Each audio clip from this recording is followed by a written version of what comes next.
সকলোকে সুপ্ৰভাত জনাই নতুন এটা ভিডিঅ'লৈ আপোনালোক সকলোকে স্বাগতম জনাইছো। আশা কৰিছো নিশ্চয় আপোনালোক সকলো ভালে আছে, ভালে থাকতে বিচাৰো। আজি হৈছে 23 মাৰ্চ। আজি ৰাতিপুৱাৰ কেইটামান গুৰুত্বপূৰ্ণ খবৰ আপোনালোকলৈ লৈ আহিছো। আপোনালোকে ভিডিঅ'টো শেষৰলৈকে চাব বুলি আশা কৰিলো। আগন্তুক ২৬ নিৰ্বাচনৰ প্ৰাক্ষণত এতিয়া ৰাজনৈতিক খবৰসমূহ আপোনালোকলৈ লৈ আহিছো আৰু ইয়াৰ সমান্তৰালকে কৰ্মী সহায়িকাসকলে যি এককালীন আৰু আপোনালোকৰ প্ৰাধিকৰণৰ ইউডাইছ ক'ত লাগিব নালাগিব এই সকলোখিনি কথা ভিডিঅ'ৰ জৰিয়তে জনাম। ভিডিঅ'টো বহুত বেছি দীঘলীয়া নহয়, শেষলৈকে চাব বুলি আশা কৰিলোঁ। শেষত আপোনালোকৰ মন্তব্য কমেণ্টৰ জৰিয়তে জনাবলৈ নাপাহৰিব। আৰু এইখিনিতে আপোনালোকক সদায় কোৱাৰ দৰে চেনেলটোলৈ যদি আপোনালোক নতুনকৈ আহিছে ছাবস্ক্ৰাইব কৰাৰ লগতে কাষত থকা বেল আইকনটো প্ৰেছ কৰি অল কৰি থ'ব, যাতে নতুন এটা ভিডিঅ' দিয়াৰ লগে লগে আপোনালোকে আগতীয়াকৈ চাবলৈ পায়। যদি ভিডিঅ'টো চাই ভাল পায় লাইক এটা কৰি দিব আৰু শ্বেয়াৰ কৰি দিব বুলি আশা কৰিলোঁ। প্ৰথমটো খবৰ হৈছে এতিয়া ২৬ নিৰ্বাচনৰ প্ৰাক্ষণত এতিয়া যিহেতু কংগ্ৰেছৰ সৈতে মিত্ৰতাত ৰাইজৰ দল হওক, AJP হওক, এওঁলোকৰ মিত্ৰতাত এতিয়া যি প্ৰাৰ্থী তালিকা ঘোষণা কৰিলে, এতিয়া তাৰ পিছৰে পৰা এতিয়া যি তৃণমূল পৰ্যায়ত তেওঁলোকৰ অলপমান খেলি মেলি ধৰণৰ এটা পৰিৱেশ সৃষ্টি হৈছে। এতিয়া যদি দেখা যায় কংগ্ৰেছী বিদ্ৰোহত চাৰখাৰ বিজনীৰ কংগ্ৰেছ কাৰ্যালয়, এতিয়া কিছু কৰ্মীসকলে তেওঁলোকে সেইখিনি তেওঁলোকৰ নিজৰ প্ৰাৰ্থী নিদিয়াৰ বাবদ তেওঁলোকে সেইখিনি প্ৰতিবাদ কৰিছে, তেওঁলোকে দাবী জনাইছে দিব লাগে বুলি। তো এতিয়া দেখা গ'ল কংগ্ৰেছী বিদ্ৰোহত চাৰখাৰ বিজনী কংগ্ৰেছ কাৰ্যালয়। নেক্সট খবৰ হৈছে জুবিন গাৰ্গ কোনো ৰাজনৈতিক দলৰ পৈতৃক সম্পত্তি নহয়।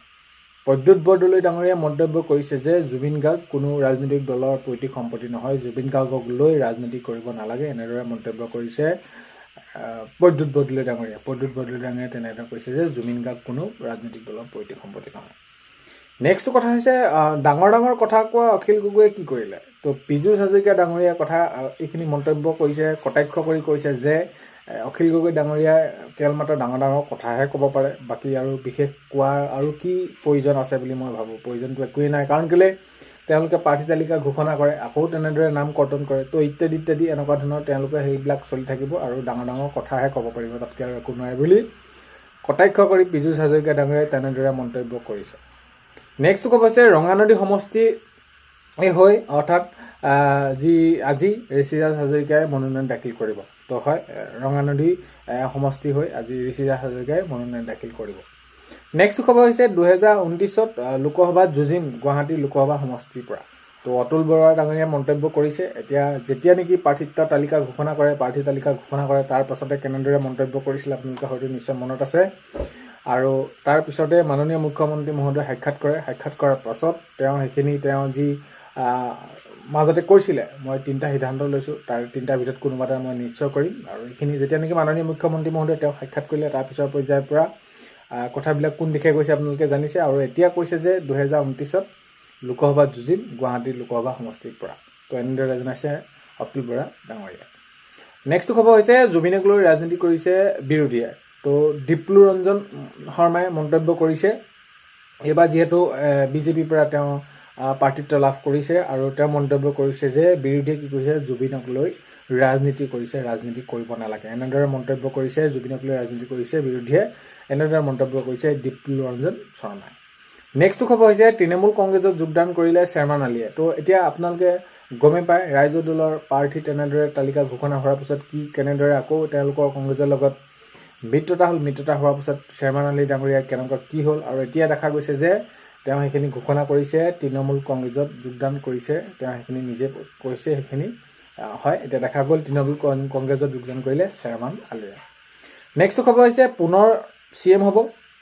হয়, পুনৰ CM হ'ব ডক্টৰ হিমন্ত বিশ্ব শৰ্মা, এনেদৰে মন্তব্য কৰিছে নুৰুল ইছলামৰ মন্তব্য। তো নুৰুল ইছলাম ডাঙৰীয়াই মন্তব্য কৰি কৈছে যে পুনৰ CM হ'ব হিমন্ত বিশ্ব শৰ্মা। নেক্সট খবৰ হৈছে মোৰ বিৰুদ্ধে বন্ধুত্বমূলক প্ৰতিদ্বন্দ্বিতা কৰাৰ সাহস নাই। তো এনেদৰে মন্তব্য কৰি কৈছে যে হয়, মোৰ বিৰুদ্ধে বন্ধুত্বমূলক প্ৰতিদ্বন্দ্বিতা কৰাৰ সাহস নাই আব্দুল খালেকৰ সেইখিনি কথা কৈছে শ্বেৰমান আলী। তো শ্বেৰমান আলীয়ে কৈছে মোৰ বিৰুদ্ধে বন্ধুত্বমূলক প্ৰতিদ্বন্দ্বিতা কৰাৰ সামৰ্থ্য নাই আব্দুল খালেকে তেনেদৰে সামৰ্থ্য নাই বুলি কৈছে শ্বেৰমান আলী ডাঙৰীয়াই। নেক্সট খবৰ হৈছে নলবাৰী হৰি মন্দিৰৰ মহাবিষ্ণু যজ্ঞৰ ৰূপালী জয়ন্তী বৰ্ষ হৈ যায়। তো হয়, এতিয়া দেখা যায় নলবাৰী যি হৰি মন্দিৰ মহাবিষ্ণু যজ্ঞৰ ৰূপালী জয়ন্তী বৰ্ষ অনুষ্ঠিত হৈ যায়। নেক্সট খবৰ হৈছে যোৰহাটত বিজেপি কৰ্মীৰ মাজত প্ৰচণ্ড ক্ষোভ।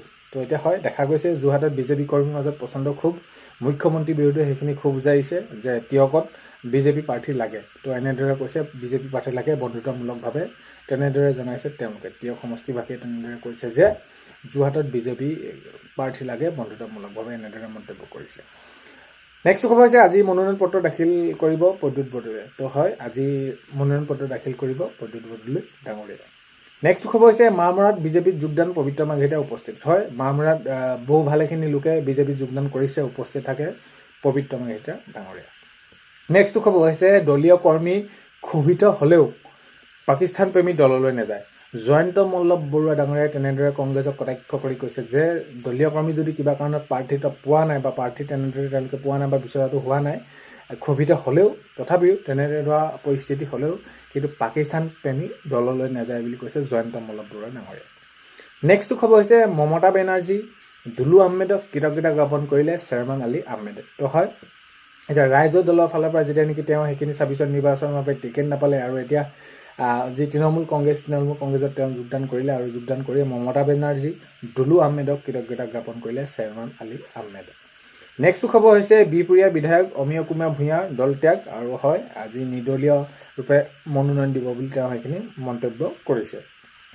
এতিয়া বিহপুৰীয়াৰ বিধায়ক অমীয় কুমাৰ ভূঞাৰ দল ত্যাগ কৰিছে আৰু নিৰ্দলীয় ৰূপে মনোনয়ন দিব বুলি সেইখিনি তেওঁ মন্তব্য কৰিছে।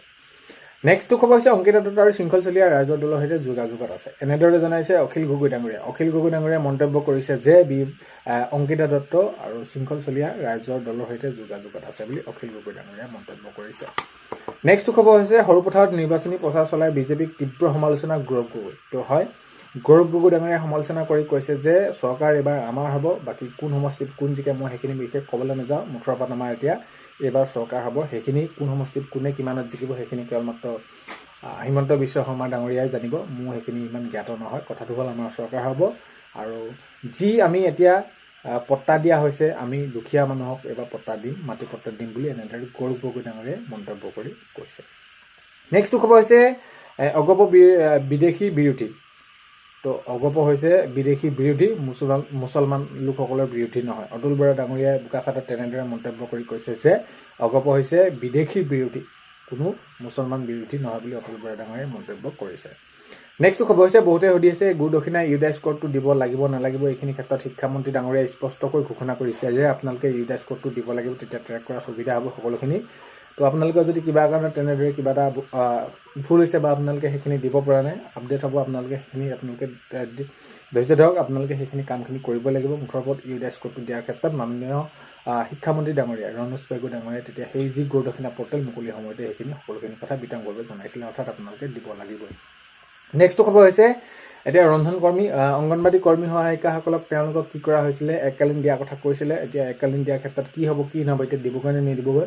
যিহেতু আপোনালোকক এককালীন দিয়াৰ কথা কৈছিলে নিশ্চয় দিবগৈ। এতিয়া যিহেতু নিৰ্বাচন ওচৰ চাপিলেই, নিৰ্বাচনৰ আগত আপোনালোকে গমেই পাইছে একেবাৰে নিৰ্বাচন পালেহিয়ে, অধিসূচনা জাৰি হ'ল, এতিয়া আপোনালোকক নিদিয়ে, কিন্তু পোৱাটো আপোনালোকে পাব। কিন্তু নিৰ্বাচনৰ আগতে পোৱা হ'লে সকলোৰে বাবে ভাল আছিলে, কাৰণ কেলৈ এইখিনি যি আপোনালোকৰ এককালীন পোৱা হ'লে সমস্যা সমাধান হ'ল হয়। আৰু এতিয়া শেহতীয়াকৈ আশা কৰ্মীসকলকো দুচকীয়া বাহন দিয়াৰ কথা কৈছে, এইখিনি চব নিৰ্বাচনৰ পিছলৈ গুচি গৈছে।